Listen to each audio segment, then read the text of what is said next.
Believe me, I was not this early morning person before. I was probably one of those, like, yeah, let's start at 9. And now I'm like, oh, I can't believe those people that want to start at 9. That's so late.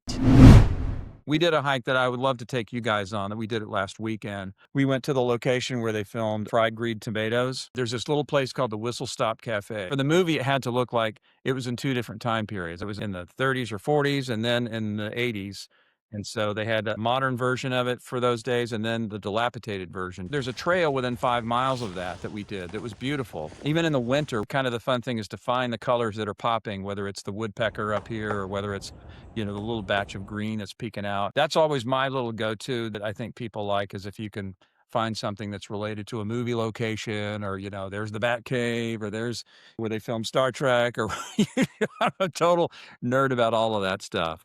I But know, but I think that's what people liked about going on your hikes. You always had the history of where we were hiking. And it's kind of funny how there were so many of them that involved TV shows or movies, right? Because we're in Hollywood. We're just being in Southern California. So you always had the information on that, which I thought was super cool. I don't have your knowledge of all of the entertainment where everything was filled. And, we just hiked here and down the road is where the Brady Bunch house is, or whatever it might be. You always knew where everything was. So we yeah. have to take that extra little side tour and check it out, which was cool. I think in my other life, I was a location manager.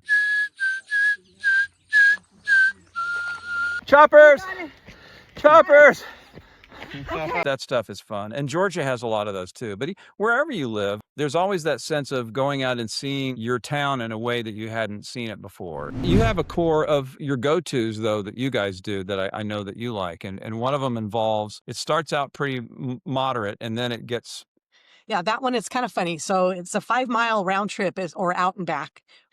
People forget that, oh, this is a little bit harder than I thought. Maybe 1,300 feet elevation. So we don't do those often, but that was fun as well, because Mission Peak is such a hard hike on the other side and it gets so windy. But if you're just going down it, that's not too bad. There's video of you literally getting blown down on the hike. You're telling Very windy.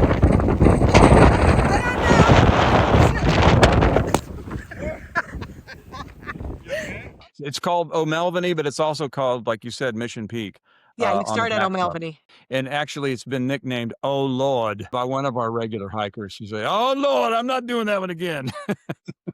When you get out there, it's freeing, right? And it's like, oh, this is like, it's beautiful out here. How come I haven't seen this before? I need to see more of this, right? So there's a combination of just being out in nature and getting some exercise. That's also freeing and good for the body, right? So you're getting your exercise, you're out in the world and it feels great out there. And sometimes you're chatting with friends and you have your therapy session going, just getting things off. And you're saying, okay, this is staying up on the mountains, no matter who you're talking to. And you're like, wow, that felt good just to get all that off my chest, just up here.